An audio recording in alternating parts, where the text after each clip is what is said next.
عاقبۃ للمتقین والنار للجاہدین والصلاۃ والسلام علی محمد وآلہ الطیبین الطاہرین المعصومین ولعنۃ اللہ علی اعدائہم اجمعین من یومنا ھذا الی قیام یوم الدین اما بعد فقد قال اللہ تبارک و تعالی فی کتابہ الکریم بسم اللہ الرحمن الرحیم وما محمد الا الرسول صلوات پڑھ لیں اللہم صلی علی محمد وآل محمد۔ اللہ صاحب نے بھی ایک قطعہ پڑھا کہ جس میں 3 ذوات کا تذکرہ کیا۔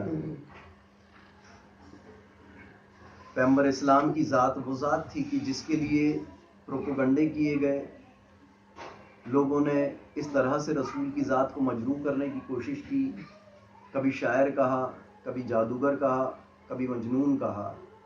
وجوہات یہ تھی، شاعر اس لیے کہا کہ اس زمانے کا جو سمجھدار طبقہ تھا اس میں سے کوئی رسول کے قریب نہ آنے پائے۔ جادوگر اس لیے کہا کہ اس زمانے کی عورتیں رسول سے دور رہیں کہ کوئی رسول کے قریب عورتیں نہ جانے پائیں۔ مجنون دیوانہ معاذ اللہ اس لیے کہا کہ بچے رسول اسلام کے قریب نہ آنے پائیں۔ لیکن کائنات نے، خدا نے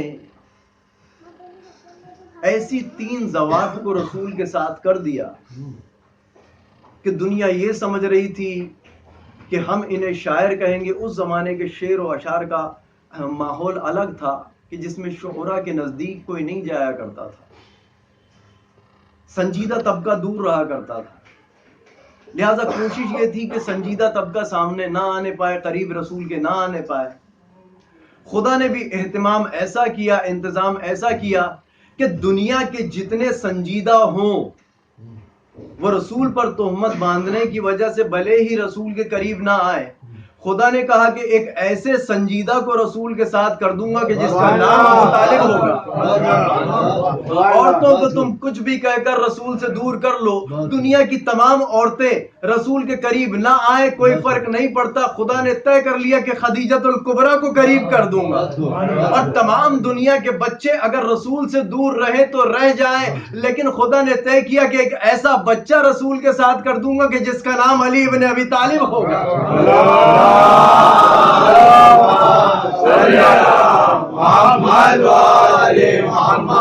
کہ بتا دیا کہ یہ 3 ذوات جیسے رسول کے ساتھ ہوں گی، حمایت رسول میں اس طرح سے کوشاں ہوں گی کہ سرکار ابو طالب کو دیکھ کر ابو جہل جیسے ڈریں گے۔ جب عورتوں کا تذکرہ آئے گا تو دنیا کی تمام عورتیں اپنی جگہ ہوں گی، اور خدیجۃ الکبریٰ وہ شہزادی ہیں کہ دنیا کی تمام خواتین اور خود ازواج رسول میں سے جتنی ازواج ہیں ان کی فضیلتیں اپنی جگہ پر ہوں گی، لیکن جناب خدیجۃ الکبریٰ کی فضیلت یہ ہے کہ تمام جتنی بھی ازواج ہیں وہ رسول کو معراج کے بعد ملی ہیں، خدیجۃ الکبریٰ معراج کے پہلے ملی ہیں۔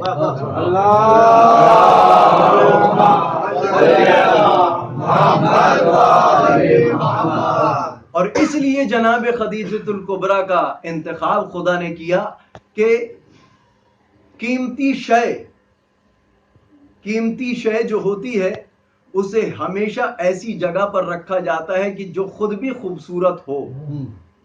موتی وہاں رکھا جاتا ہے جہاں صدف موجود ہو۔ جناب سیدہ کو متولد کروانا تھا، جناب سیدہ کو فضیلت دلوانا تھی، جناب شہزادی کونین کو بھی فضیلت اور شہزادی کونین کی والدہ کو بھی فضیلت، دونوں ذوات فضیلت مآب ہیں۔ ادھر جناب خدیجۃ الکبریٰ ہے کہ اس طرح سے جناب رسول سے جناب خدیجۃ الکبریٰ میں نور سیدہ منتقل ہوا ہے۔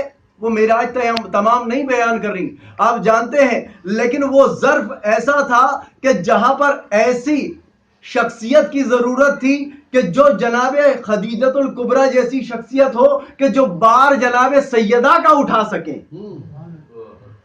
دوسری کوئی ذات ایسی نہ تھی کہ جو جناب سیدہ کے حمل کو برداشت کر سکتا۔ اس لیے کہ جناب سیدہ ہیں، فاطمہ ہیں. دنیا میں چند عورتیں ہیں، بس اپنی بات کو تمام کر رہا ہوں. دنیا میں چند عورتیں ہیں، دنیا میں چند خواتین ہیں کہ جن کو بہت فضیلت حاصل ہے.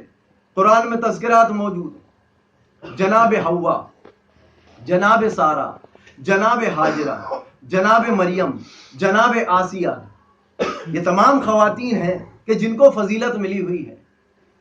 ان کی فضیلت کیوں ہے؟ جناب حوا جناب آدم علیہ السلام کے ساتھ، جناب سارہ جناب ہاجرہ جناب ابراہیم علیہ السلام کے ساتھ، جناب مریم جناب عیسیٰ علیہ السلام سے منسوب. یعنی ایک ایک نبی سے یہ خواتین منسوب ہوتی گئیں، ان کی فضیلتیں بڑھتی چلی گئیں. یعنی نبیوں کی وجہ سے ان کی فضیلت بڑھی ہوئی تھی. چونکہ نبوت کا ساتھ انہیں ملا ہوا تھا، لہذا یہ پہچانی جا رہی تھی نبیوں کے ذریعے سے. جناب حوا پہچانی گئی جناب آدم کے ذریعے سے، جناب ہاجرہ پہچانی گئی جناب ابراہیم کے ذریعے سے، جناب مریم پہچانی گئی جناب عیسیٰ علیہ السلام کے ذریعے سے.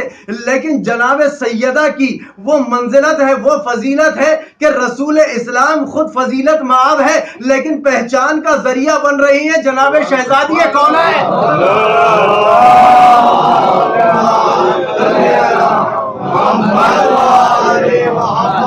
فاطمہ و ابوہا و بالوہا و بنوہا. دنیا میں سب سے خوبصورت رشتہ ہے ماں کا. دنیا میں سب سے خوبصورت رشتہ ہوتا ہے ماں کا. جناب رسول اسلام نے نہ جناب سیدہ کو اپنی بہن کہا، نہ جناب سیدہ کو اپنی دادی کہا، نہ جناب سیدہ کو کچھ اور کہا، بلکہ جب کہنے کی منزلت آئی تو کہا یہ میری ماں ہے. ام ابیہا کا لقب جناب سیدہ کو.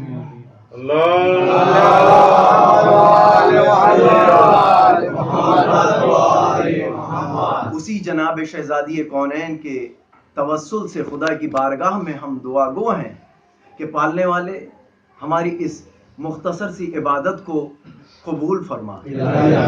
شہزادی کونین کے صدقے و طفیل میں ہماری تمام مصیبتوں کو رد فرما.